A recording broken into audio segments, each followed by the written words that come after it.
जय माँ संतोषी। संतोषी माता की अद्भुत कथाओं से संयम, श्रद्धा और संतोष से जीवन के हर कष्ट का समाधान पाया जा सकता है।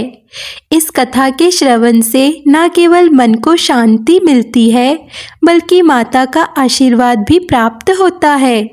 संतोष और धैर्य का जो पाठ सिखाए, हर दुख में सुख का मार्ग दिखाए, वह माता संतोषी कहलाती है। भक्तों के जीवन में सुख लाती है। तो चलिए अब इस पवित्र कथा को सुनते हैं। संतोषी माता की पौराणिक कथा के अनुसार एक गांव में एक बुढ़िया रहती थी, जिसके 7 बेटे थे। उसमें से 6 बेटे कमाने वाले थे और एक बेटा निकम्मा था। बुढ़िया माँ 6 पुत्रों का झूठा 7वें पुत्र को दिया करती थी। 7वां पुत्र एक दिन अपनी पत्नी से बोला, देखो मेरी माता का मुझ पर कितना प्रेम है। तो उसकी पत्नी बोली, क्यों ना, सबका झूठा बचा हुआ तुमको जो खिलाती है। तब वह बोला, जब तक आंखों से न देख लूं मान नहीं सकता। पत्नी ने हंसकर कहा, देख लोगे तब तो मानोगे ना। फिर कुछ दिनों के बाद एक बड़ा त्योहार आया। घर में 7 तरह के भोजन और चूरमे के लड्डू बने। वह पत्नी की बात को जांचने के लिए सिर दर्द का बहाना बनाकर पतला सा कपड़ा ओढ़कर रसोई में जाकर सो गया और कपड़े में से सब देखता रहा। 6 भाई भोजन करने आए। उसने देखा माँ ने उनके लिए सुंदर सुंदर आसन बिछाए, 7 तरह की रसोई परोसी और आग्रह कर करके उन्हें भोजन कराती रही। वह चुपचाप देखता रहा।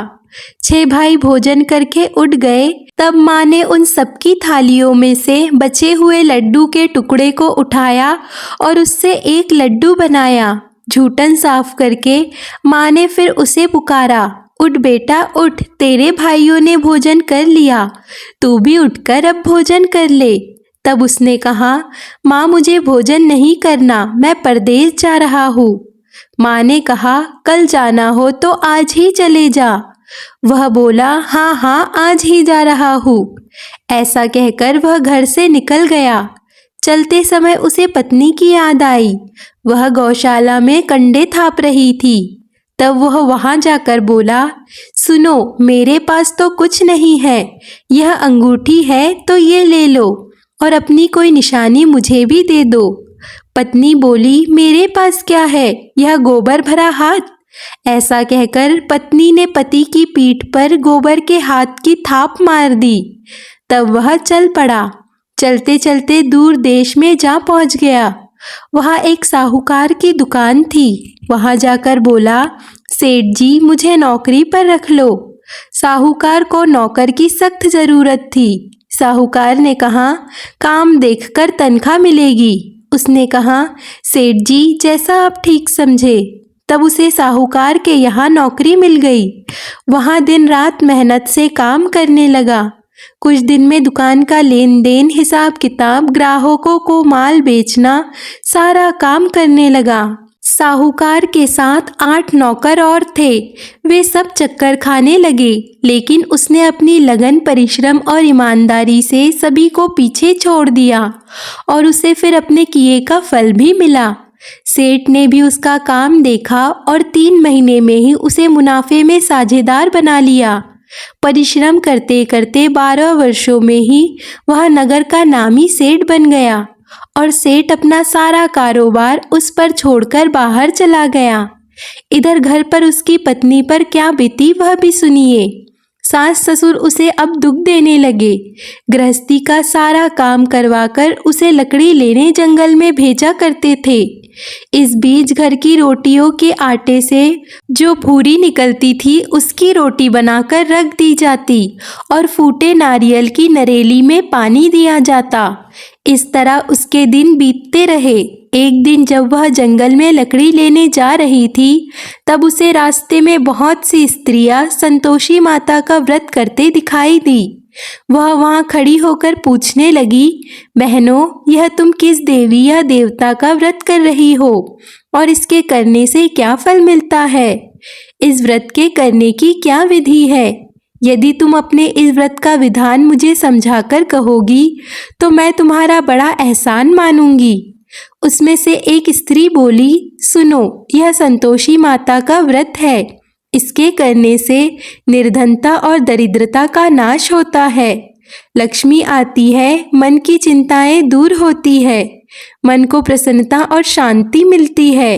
निपुत्र को पुत्र मिलता है, पति बाहर गया हो तो वह शीघ्र लौट आता है। कुंवारी कन्याओं को मनपसंद वर मिलता है, चलता मुकदमा खत्म हो जाता है। कलह कलेश की स्थिति हो तो मुख शांति होती है। घर में धन जमा हो, धन जायदाद का लाभ होता है। और भी जो भी कुछ मन में हो, जो भी कुछ कामना हो, सब संतोषी माता की कृपा से पूरी हो जाती है, इसमें संदेह नहीं। तब वह पूछने लगी, यह व्रत कैसे किया जाता है, यह भी बताओ तो बड़ी कृपा होगी। तो वह स्त्री कहने लगी, बहन, बिना परेशानी श्रद्धा और प्रेम से जितना भी बन सके प्रसाद लेना। 1.25 पैसे से 5.25 आने या फिर इससे भी ज़्यादा शक्ति और भक्ति के अनुसार गुड़ और चना लेकर हर शुक्रवार को निराहार रहकर कथा सुनना। इसके बीच में क्रम टूटना नहीं चाहिए। लगातार नियम का पालन करना। सुनने वाला कोई ना मिले तो घी का दीपक जलाकर उसके आगे जल से भरा हुआ पात्र रखकर कथा कहना, परंतु नियम नहीं टूटना चाहिए। जब तक कार्य सिद्ध ना हो नियम पालन करना और कार्य सिद्ध हो जाने पर व्रत का उद्यापन करना। 3 मास में ही माता पूरा फल प्रदान करती है। यदि किसी के ग्रह खोटे हो तब भी माता 1 वर्ष में अवश्य उसको अनुकूल करती है। कार्य सिद्ध होने पर ही उद्यापन करना चाहिए, बीच में नहीं। उद्यापन में 2.5 सेर आटे का खाजा और इसी अनुसार खीर और चने का साग बनाना, 8 बच्चों को भोजन कराना, जहाँ तक मिले देवर जेठ भाई बंधु या कुटुंब के लड़के ले आना, ना मिले तो रिश्तेदार और पड़ोसियों के लड़के बुलाना। उन्हें भोजन कराकर यथाशक्ति दक्षिणा देकर माता का नियम पूरा करना। ध्यान रखना उस दिन घर में कोई खटाई ना खाए। यह सुनकर वह वहां से चल पड़ी। रास्ते में लकड़ी के गट्टर को उसने बेच दिया और उन पैसे से गुड़ चना लेकर माता के व्रत की तैयारी कर आगे चली। रास्ते में संतोषी माता के मंदिर में जाकर वह माता के चरणों में लेट गई और विनती करते हुए कहने लगी, माँ, मैं दीन हूँ, निपट मूर्ख हूँ, व्रत के कोई भी नियम नहीं जानती हूँ, मैं बहुत दुखी हूँ। हे माता, मेरा दुख दूर करो, मैं तुम्हारी शरण में हूँ। संतोषी माता को उस पर दया आ गई। एक शुक्रवार बीता कि दूसरे शुक्रवार को ही उसके पति का पत्र आया और तीसरे शुक्रवार को उसका भेजा हुआ पैसा भी आ पहुंचा। अब तो यह देखकर जिठानी मुंह बनाने लगी, इतने दिनों बाद पैसा आया, इसमें क्या बड़ाई है। लड़के भी अब ताने देने लगे कि काकी के पास तो पत्र आने लगे, रुपए आने लगे, अब तो काकी की खूब खातिर बढ़ेगी और अब तो काकी बुलाने पर भी नहीं बोलेगी। वह बेचारी सरलता से कहती कि भैया, पत्र आए, रुपए आए तो हम सबके लिए ही तो अच्छा है। ऐसा कहकर आंखों में आंसू भरकर संतोषी माता के मंदिर में जाकर वह मातेश्वरी के चरणों में गिरकर रोने लगी। कहने लगी, माँ, मैंने तुमसे पैसे तो नहीं मांगे, मुझे पैसे से क्या काम, मुझे तो अपने सुहाग से काम है। माँ, मैं तो अपने स्वामी के दर्शन और सेवा मांगती हूँ। तब माता ने प्रसन्न होकर कहा कि जा बेटी, तेरा स्वामी भी जल्दी आएगा। यह सुनकर खुशी से बावली होकर वह घर आकर काम करने लगी। अब संतोषी माता विचार करने लगी कि इस भली पुत्री से मैंने कह तो दिया कि तेरा पति शीघ्र आएगा, पर आएगा कहाँ से, वह तो इसे स्वप्न में भी याद नहीं करता। उसे इसकी याद दिलाने तो अब मुझे ही जाना पड़ेगा। संतोषी माता ने उस बुढ़िया के बेटे को स्वप्न में समझाया कि पुत्र, तेरी पत्नी कष्ट उठा रही है। तब वह बोला, माँ, यह तो मुझे भी पता है, लेकिन क्या करूँ, वहाँ कैसे जाऊँ, परदेश की बात है, लेन देन का सारा हिसाब किताब है और कोई जाने का रास्ता भी नजर नहीं आता। आप ही कोई रास्ता दिखाइए कि मैं वहाँ कैसे जाऊँ।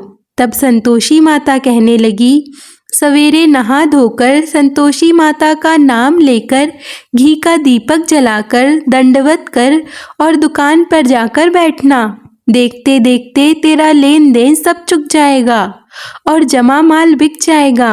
सांझ होते होते धन का ढेर लग जाएगा। अब तो वह अगले दिन सुबह बहुत जल्दी उठा। उसने अपने मित्रों परिचितों से स्वप्न में माता द्वारा कही गई बात सुनाई। वे सब उसकी बात सुनकर उसकी खिल्ली उड़ाने लगे। कहने लगे, कहीं कभी किसी के सपने की बात भी भला सच होती है क्या? लेकिन उसमें एक बूढ़ा व्यक्ति बहुत समझदार था। वह बोला, देखो भाई, मेरी बात मानो। इस तरह सच या झूठ कहने के बदले देवी ने जैसा कहा है वैसा ही करना। तेरा क्या जाता है? अब बूढ़े व्यक्ति की बात मानकर उसने नहा धोकर संतोषी माता को प्रणाम किया। फिर घी का दीपक जलाकर दुकान पर जा बैठा और जैसा संतोषी माँ ने कहा वैसा ही हुआ। शाम तक धन का ढेर लग गया। वह हैरान हो गया। मन में संतोषी माता का नाम लेकर प्रसन्न होकर घर जाने के लिए गहने कपड़े और सामान खरीदने लगा। सब काम से निपटकर वह अपने घर को रवाना हुआ। उधर उसकी पत्नी जंगल में लकड़ी लेने गई थी।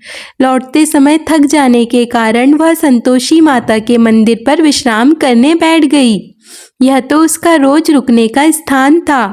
तब धूल उड़ती देखकर उसने माता से पूछा, हे माते, यह धूल कैसे उड़ रही है?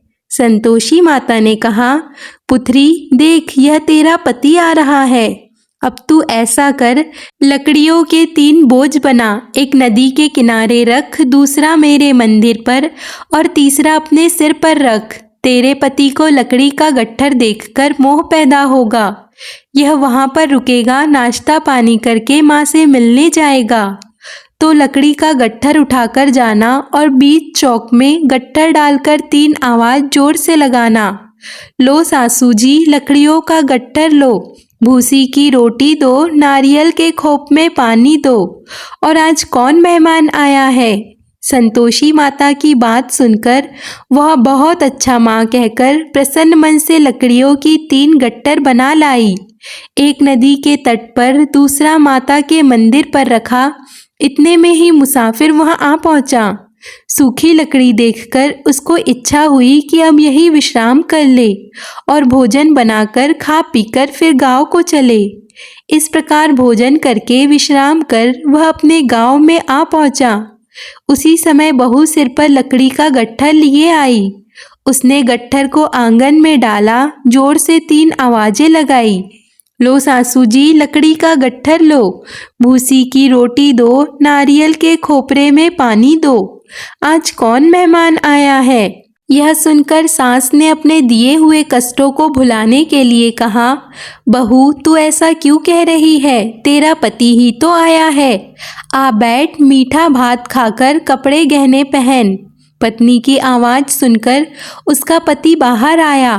फिर उसके हाथ में अपनी अंगूठी देखकर और उसकी दशा देखकर वह व्याकुल हो गया। उसने माँ से पूछा, माँ यह कौन है? माँ बोली, बेटा तेरी ही तो पत्नी है।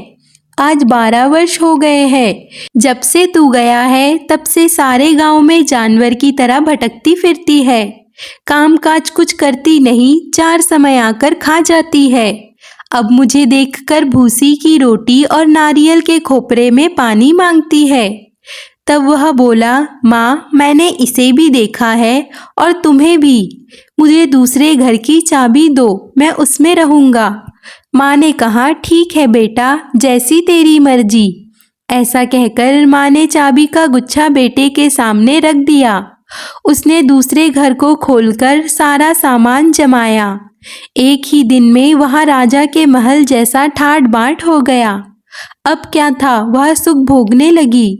जब अगला शुक्रवार आया तो उसने अपने पति से कहा कि सुनो, मुझे संतोषी माता का उद्यापन करना है। पति बोला, बहुत अच्छा, खुशी से कर लो। अब वह उद्यापन की तैयारी करने लगी। जेठ के लड़कों को भोजन के लिए कहने गई। उन्होंने मंजूर किया, परंतु पीछे से जेठानी ने अपने बच्चों को सिखाया कि देखो रे, भोजन के समय सब लोग खटाई मांगना, जिससे उसका उद्यापन पूरा ना हो सके।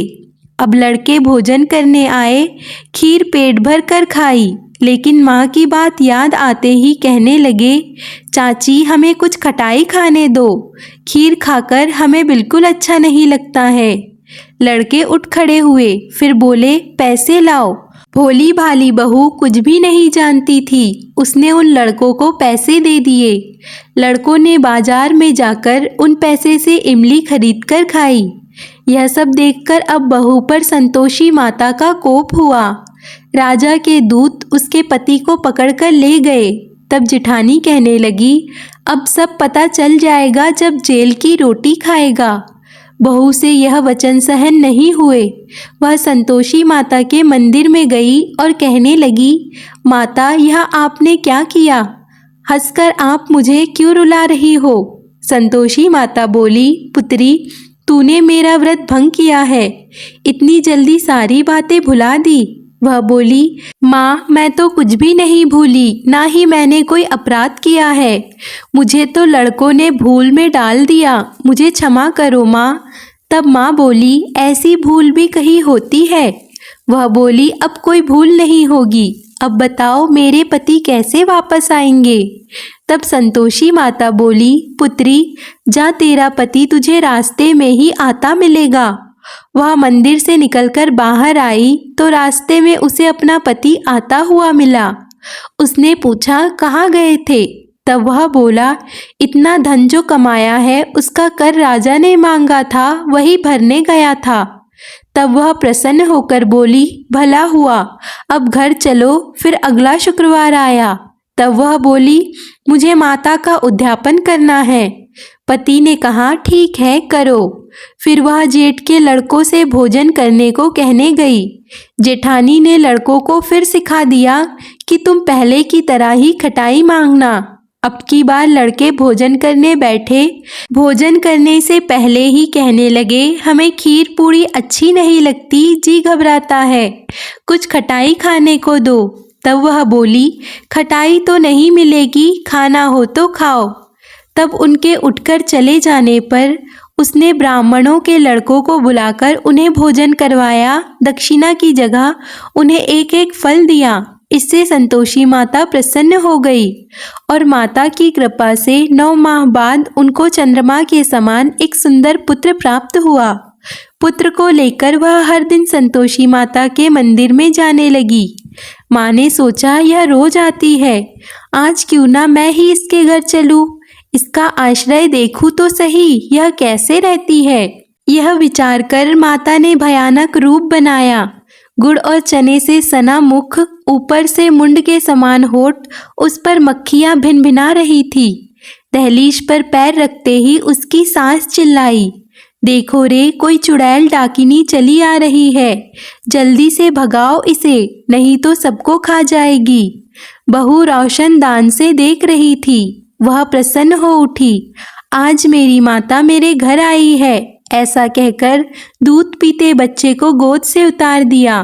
यह सब देखकर सास क्रोध में बोली, अरे देखो तो जरा कैसी उतावली हुई जा रही है, जो बच्चे को ही पटक दिया।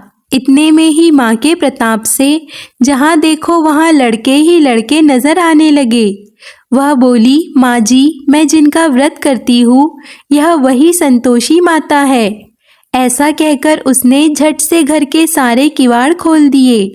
सबने फिर तो माता के चरण पकड़ लिए और विनती करके कहने लगे, हे माता, हम मूर्ख हैं, अज्ञानी हैं, आपके व्रत की विधि हम नहीं जानते, आपका व्रत भंग कर हमने बड़ा अपराध किया है। हे माते, आप हमारे सभी अपराधों को क्षमा करो। इस तरह बार बार कहने पर संतोषी माता प्रसन्न हो गई। इसके बाद उसकी सास कहने लगी, हे संतोषी माता, आपने बहू को जैसा फल दिया वैसा सबको देना। जो यह कथा सुने या पढ़े उसकी सभी मनोरथ को पूर्ण करना। तो बोलिए संतोषी माता की जय। इस तरह माता संतोषी की कथा को सिर्फ सुनने मात्र से भी संतोषी माता की कृपा प्राप्त होती है। आज की कथा आपको पसंद आए तो वीडियो को लाइक, कमेंट, शेयर ज़रूर कीजिए और ऐसे ही और भी कथाओं के लिए चैनल को सब्सक्राइब कर लीजिए।